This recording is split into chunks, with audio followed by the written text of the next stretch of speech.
So வந்து எதுக்குமே தூளாதீங்க. Daily உங்களை நீங்களே உத்வேகப்படுத்திக்கோங்க. உங்களை தவிர யாராலையுமே சந்தோஷமா வச்சுக்க முடியாது. ஓகே, உங்களை தவிர யாராலையுமே சந்தோஷமா வச்சுக்க முடியாது. நீங்களா நினைச்சா மட்டும்தான் நான் இன்னைக்கு சந்தோஷமா இருக்கணும், நான் நல்லா இருக்கேன், I'm happy, I'm living happily. Okay, அப்படின்னு நீங்க நினைச்சு பாருங்க. எதா இருந்தா ஓகே நான் பாத்துக்கிறேன், நான் நல்லா செய்யறேன் அப்படின்னு நீங்களே உங்க மனசுக்குள்ள ஒரு சந்தோஷத்தை நினைச்சுக்கோங்க. அது உங்களை நிறைய கனவுகளை நோக்கி கொண்டு வரும். நீங்க எல்லாருமே ஒரு நல்ல அரசாங்க பணியாளர்களா வாங்க, ஒரு சயின்டிஸ்டா வாங்க, ஒரு அரசாங்க பணியாளரா இந்த நாட்டுக்கு எவ்வளவு உங்களால முடியுமோ நாட்டுக்கு நீங்க செஞ்சாலும் அது வீட்டுக்கு செஞ்ச மாதிரி தான். சரிங்களா? பணம் என்பதெல்லாம் இரண்டாவது பட்சம். பணம் முக்கியம்தான், வாழ்வின் ஆதாரம் தான், இல்லை என்று சொல்லவில்லை. ஆனால் அந்த பணத்தையும் மீறி நம்மளால ஒரு 4 பேர் நல்லது செய்ய முடியுதா, அதுவே ஒரு சந்தோஷம். அதே போல சுற்றுப்புறத்தையும் நீங்க தூய்மையா வச்சுக்கோங்க. முடிஞ்ச அளவு உங்க வீட்டுல ஒரு மரத்தை நட்டு வச்சு இங்கே எவ்வளவு மரம் இருக்கு.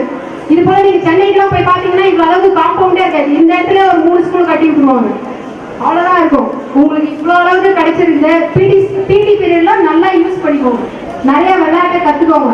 போய் அதே பக்கமா நான் உட்காந்துட்டேன்ப்பா என்னால எனக்கு முடியல அப்படின்லாம் இருக்கக்கூடாது. சரிங்களா? இந்த பள்ளிக்கு ரொம்ப பெருமை சரிங்க. உங்க வீட்டுக்கும் சரி, இந்த நாட்டுக்கும் சரி. நல்லா படிங்க, சந்தோஷமா வளருங்க. ரொம்ப நன்றி. இந்த வாய்ப்பை எனக்கு கொடுத்த திருமாவளவன் ஐயாவுக்கு மிகவும் மிக நன்றி. சித்திரமும் கைப்பழக்கம், செந்தமிழும் நாப்பழக்கம், வைத்ததொரு கல்வி மனப்பழக்கம். யாரும் நீங்க இருக்கீங்களா?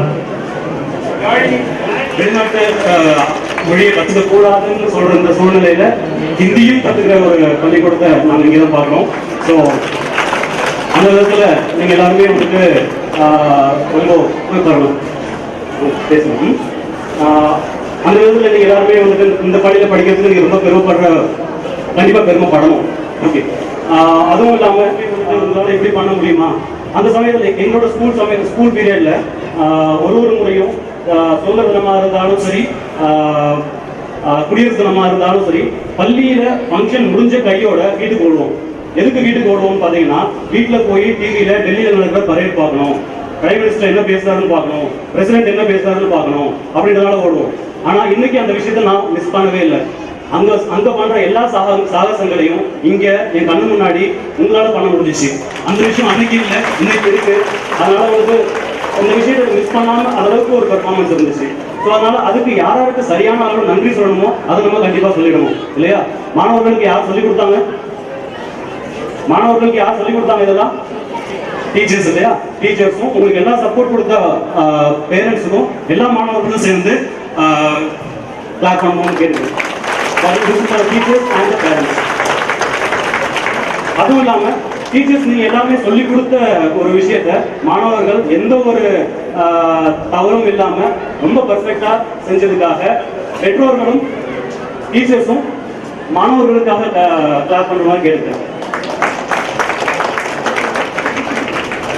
ஓகே, ஸோ நம்ம ஒரு நாள் இந்த இன்ஸ்பிரேஷன் ரொம்ப நல்லா இருக்கு.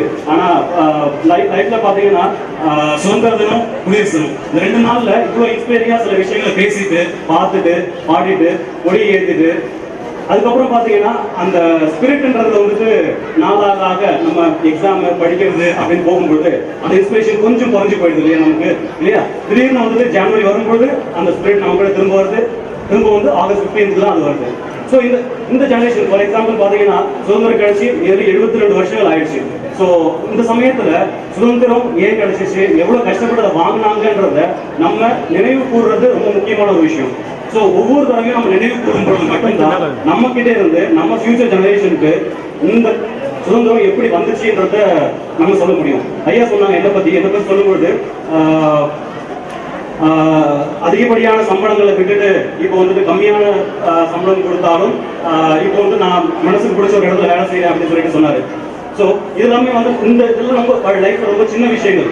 இப்போ சுதந்திர போராட்டத்தை நீங்க எடுத்துக்கிட்டீங்கன்னா உங்களுக்கு சுதந்திர போராட்டத்தை பத்தி பாடமா சொல்லாம ஒரு சின்ன கதையா சொல்லாமா? கதை கேட்க யாருக்கு பிடிக்கும்? கதை கேட்க யாருக்கா பிடிக்குமா?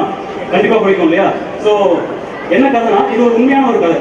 இது வந்து நம்ம கேட்குற மாதிரி ஒரு ஊர்ல ஒரு ராஜா இருந்தார் அது மாதிரி கதை இல்லாம நமக்கு ஒரு உண்மையான ஒரு கதை. ஓகே, சுதந்திரம் அப்படின்னு சுதந்திர போராட்டம் அப்படின்னா நமக்கு ஞாபகம் வர்றது யாராவது ஞாபகம் வருவாங்க? இமீடியட்டா காந்தி ஞாபகம் வருவாங்க, அப்புறம் நேரு வருவாங்க. ஸோ இது இவங்க ரெண்டு பேரை பற்றிய ஒரு கதை. ஓகே, ஸோ நேரு பார்த்தீங்கன்னா நம்ம பார்க்குறோம், நேரு எப்படின்னா ஒரு லீடரா ஒரு பிரைம் மினிஸ்டரா பார்க்குறோம் இல்லையா? ஸோ ஒரு காலத்தில் நேரு பிறந்தப்ப எப்படி இருந்தாரு அப்படின்றத நம்ம பார்க்கணும். ஸோ எப்படின்னா நேரு வந்து பிறந்த குடும்பம் வந்துட்டு ரொம்ப இப்போ இருக்கிற உத்தரப்பிரதேசா போது யுனைடெட் ப்ராவின்சஸ் அப்படின்னு சொல்லிட்டு சொல்லுவாங்க. அந்த பீரியட்ல ரொம்ப வசதி படைத்த ஒரு குடும்பத்தில் பிறந்தவர். அந்த யூபியிலேயே ஃபர்ஸ்ட் கார் வாங்கினது அந்த குடும்பம் தான். நேருவோட அப்பா பேர் வந்துட்டு, அப்பா பேர் தெரியுமா? நேருவோட அப்பா பேரு மோதிலால் நேரு. கேள்விப்பட்டிருக்கீங்களா? மோதிலால் நேரு. ஓகே, நேருவோட அப்பா பேரு மோதிலால் நேரு. அவர் ஒரு லாயர், பேரிஸ்டர்னு சொல்லுவாங்க அந்த காலத்துல. அவர் ஒரு லாயர். ஸோ அவர் பார்த்தீங்கன்னா அந்த காலத்திலே ஒரு ஹியரிங்க்கு ஃபீஸா 10,000 ரூபாய் வாங்குவார். ஸோ இப்போவே வந்து ஒரு ஹியரிங்க்கு 10,000 ரூபாய் அதிகம். ஸோ அந்த காலத்தில் அவர் வாங்குற மணி இன்னைக்கு உள்ள காசோட நம்ம ஒப்பிட்டு பார்த்தோம்னா அது இன்னைக்கு வந்து ஒரு ஹியரிங்க்கு 1 லட்சம் ரூபாய். ஸோ ஒரு கேஸுக்கு எத்தனை ஹியரிங் இருக்கும்னா அது கணக்கே கிடையாது இல்லையா? ஸோ அப்படி ஒரு குடும்பத்தில் பிறந்து ஒரு நாளும் வந்துட்டு வசதியான ஒரு வாழ்க்கையை வாழ்ந்தவர் வந்து நேரு. ஒரு சமயம் அவர் வீட்டில் என்ன நடந்துச்சுன்னா, அவர் வீட்டில் எப்பவுமே சாப்பாடு பரிமாறும் பொழுது ஒரு வகையான ஜாம் வந்து பரிமாறுவாங்க. ஸோ அது வந்துட்டு ஒரு ஜாம் மாதிரி, ஆக்சுவலாக பர்ஃபெக்டாக ஜாம் கிடையாது. அது ஒரு நாள் அந்த பொருள் இல்லைன்றப்போ நேரு வந்துட்டு அது இல்லையா அப்படின்றப்போ வந்துட்டு பிளேட்டை தூக்கி அடிச்சுட்டு கோபமாக போயிட்டாரு. ஸோ அப்படி ஒரு வாழ்க்கையையும் அப்படி ஒரு வசதியான வாழ்க்கையை வாழ்ந்தவர் வந்து நம்மளோட முதலாவது பிரதமர். ஸோ அப்படி வாழ்ந்துட்டு அவரை வந்து லண்டனுக்கு வந்துட்டு படிக்க அனுப்புவாங்க பேரிஸ்டருக்காக. ஸோ படிக்க போனவர் என்னன்னா, அங்கே வந்துட்டு பிரிட்டிஷ் வந்துட்டு அவங்களோட மக்களை எப்படி நடத்துறாங்க அப்படின்றத அங்கே போய் பார்க்குறாரு. அதை வந்து நம்ம ஊர்ல நம்ம மக்களை பிரிட்டிஷ் எப்படி நடத்துறாங்க அப்படின்ற ரெண்டுத்தையும் பார்த்து ரெண்டுத்தையும் கம்பேர் பண்றாரு. ஸோ அந்த பீரியட்ல தான் காந்தியுமே வந்துட்டு ஒரு பேரிஸ்டர், ஒரு லாயர், ஒரு கேஸ் விஷயமா தான் அவருமே சவுத் ஆப்பிரிக்கா போவாரு. சவுத் ஆப்பிரிக்கா போயிட்டு அங்க நடக்கிற அக்கிரமங்களையும் அவர் பார்க்குறாரு. பார்த்துட்டு நேருவும் காந்தியும் இந்தியாவுக்கு வந்ததுக்கு அப்புறம் காந்தியோட சத்தியாகிரக முறைகளை நேரு பார்த்து ஈர்க்கப்படுறாரு. அப்படி ஈர்க்கப்படும் பொழுது ஒரு சத்தியாகிரக போராட்டம் நடக்கிறத நேருவும் பங்கெடுத்துக்கிறாரு. ஸோ நேருவோட அப்பா வந்து மோதிலால் நேரு. அப்போ வந்துட்டு அந்த இடத்துல ரொம்ப பவர்ஃபுல்லான ஒரு ஆள். ஈவன் பிரிட்டிஷர்ஸ் கூட அவரை பார்த்து பயப்படுவாங்க, ஏன்னா அவர் ரொம்ப சீனியரான ஒரு லாயர். ஸோ அப்படி இருக்கும்போது போராட்டத்தில் நடந்துக்கிறாரு. போராட்டத்தில் வந்து தடியடி பண்றாங்க. தடியடி பண்ணும்போது அங்க இருக்கிற போலீஸ் வந்துட்டு அங்க நிக்கிறது வந்து நேருவும் தெரியாது. நேருவும் தெரிஞ்சிருந்தா அந்த போராட்டத்தில் அவங்க கை வச்சுக்கவே மாட்டாங்க, நேரு மேல கை வச்சுக்கவே மாட்டாங்க, அடிக்கிறாங்க. ஃபர்ஸ்ட் சில பேர் அடிக்கும் பொழுது நேரு பார்த்துட்டு ரொம்ப பயந்துடுறாரு. ஸோ கடைசியில் அவர்கிட்ட வரும்போது ஃபர்ஸ்ட் அடியை நேருவில் அடிச்சோன்னே அவரால் நிற்க முடியுது. 2வது தடவை அடிச்சப்போ வந்துட்டு கீழே விழுந்துடுறாரு. கீழே விழுந்தோன்னா ஓரமா விழுந்து கிடந்தவரை கொஞ்ச நேரம் கழிச்சு தான் வந்துட்டு பிரிட்டிஷர்ஸ் ரியலைஸ் பண்றாங்க இது வந்து மோதிலால் நேருவோட பையன் அப்படின்ட்டு. ஸோ அப்படி தெரிஞ்சோடனே அந்த பிரிட்டிஷர்ஸ் எல்லாமே அங்கேருந்து போயிடுறாங்க. விஷயம் வந்து மோதிலால் நேருக்கு போகுது. மோதிலால் நேரு வந்துட்டு பையனை பார்க்கறது வந்துட்டு பையன் ஓரமாக கிடக்கிறத பார்த்துட்டு வந்துட்டு அழறாரு. ஸோ ரொம்ப எமோஷனல் ஆகிடுறாரு. எமோஷனல் ஆன உடனே நேராக காந்தி வந்து வர சொல்றாரு. ஸோ அவர் அவ்வளோ பவர்ஃபுல்லான அந்த சமயத்தில் வந்து இந்தியாவில் வந்து காந்திஜியை விட மோதிலால் நேரு மிகவும் பிரபலமான ஒருவர். காந்தி என்ன நினைச்சிருக்காருன்னா, காந்தி வந்து ஒரு வேளை நம்மளோட சத்தியாகிரகத்துக்கு சப்போர்ட் பண்றதுக்கு தான் மோதிலால் நேரு நம்மளை வர சொல்றாரோ அப்படின்னு சொல்லிட்டு, இல்லை நமக்கு பண அளவில் வந்துட்டு நம்மளோட இயக்கத்துக்கு வந்து உதவி பண்ணுவாரு அப்படின்ற ஒரு நோக்கத்துல காந்தியும் வராரு. வந்தப்போ காந்தி கிட்ட மோதிலால் நேரு கேட்டது ஒண்ணுதான், உங்களுக்கு வந்துட்டு உங்க போராட்டத்துக்கு எவ்வளவு பணம் வேணுமோ, என்ன செலவுகள் வேணுமோ எல்லாத்தையும் நான் செய்ய தயாரு. ஆனா என் பையனை மட்டும் அந்த போராட்டத்துல இருந்து விட்டுருங்க அப்படின்னு சொல்லிட்டு மோதிலால் நேரு கேட்கிறாரு. யார் மோதிலால் நேரு? ஓகே, கதையோட வந்துருக்கீங்க இல்லையா? ஓகே. ஸோ அப்படி இருக்கும்போது காந்தி வந்து அதுக்கு ஒரு பதில் சொன்னாரு. ஸோ நீங்க பணம் கொடுக்கறத விட நீங்க, அதாவது மோதிலால் நேரு, உங்க பையன் ஜவஹர்லால் நேரு, உங்க குடும்பத்தில் உள்ள எல்லாருமே வந்து ஒரு சுதந்திர போராட்டத்துக்கு ஏன் கூட வந்தீங்கன்னா இது ரொம்ப நல்லா இருக்குமே அப்படின்னு சொல்லிட்டு அவர் சொல்றாரு.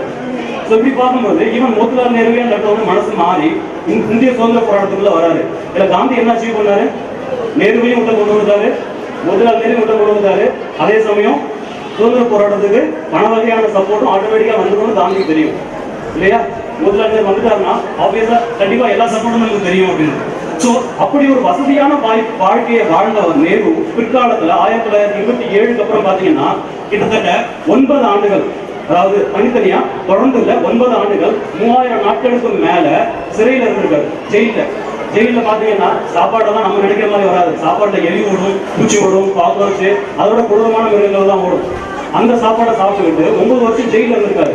யோசிச்சு பாருங்க, 1890களில் ஒரு சின்ன ஜாம் இல்லாதனால ஒரு பிளேட்டை தூக்கி போட்ட ஒரு நேரு இன்னைக்கு நாட்டுக்காக ஒரு வேலையை செஞ்சு முடிக்கணுன்றதுக்காக எங்க இருக்காரு? ஜெயில இருந்திருக்காரு இல்லையா? ஜெயில இருந்து அந்த கஷ்டங்களை அனுபவிச்சிருக்காரு. அப்படி பார்க்கும்போது அவங்க நமக்காக பண்ண விஷயங்களுக்கு முன்னாடி நம்ம செய்யற விஷயங்களை என்னைக்குமே சின்னதா தான் இருக்கும்.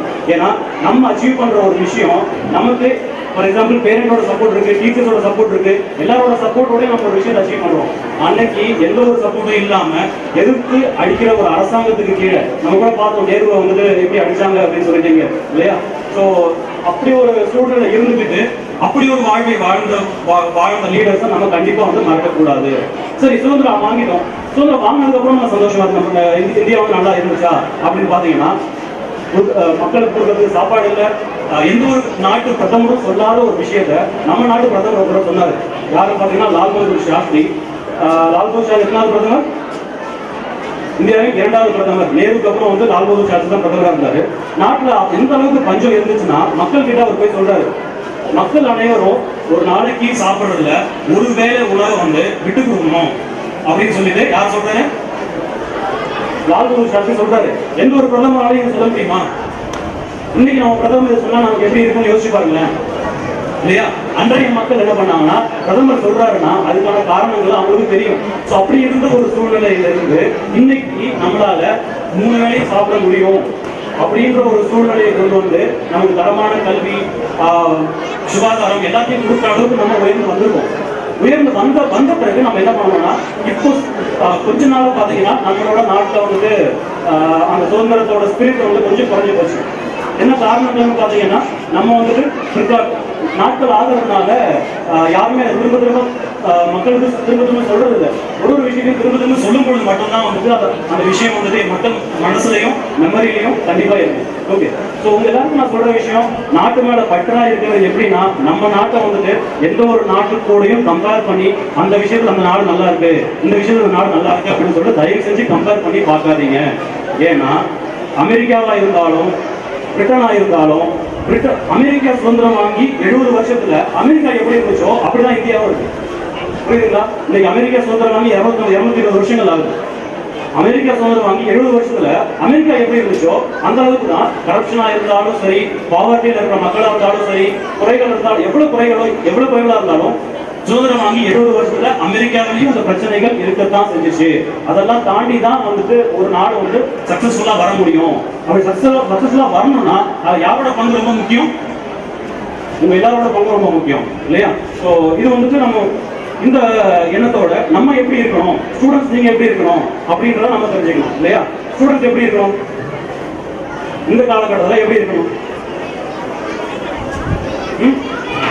புரியல? டிசிப்ளின் இல்லையா? ரொம்ப டிசிப்ளின்டா இருக்கணும் இல்லையா? ஸோ என்னோட எக்ஸாம்பிள் ஒன்று நான் சொல்றேன்.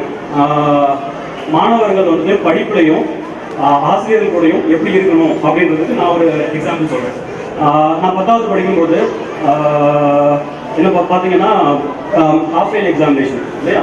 ஹாஃப் இயர்லி எக்ஸாமினேஷன் ஆல்மோஸ்ட் எல்லா ப்ரிப்பரேஷனும் முடிஞ்சிடும் 10th ஸ்டாண்டர்ட்ல இல்லையா? ஹாஃப் இயர்லி எக்ஸாமினேஷன் மேத்தமெட்டிக்ஸ்ல எக்ஸாம் வைக்கிறாங்க. ஹாஃப் இயர்லியில் நான் வந்து 16 மார்க் தான் வாங்குறேன் 100க்கு. அந்த 16 மார்க் வாங்கினதை வந்து வீட்டில் எடுத்துட்டு போய் பேப்பரை கொடுக்க முடியல. நான் பயந்துட்டு 2 நாள் பேப்பர் கொடுக்கல.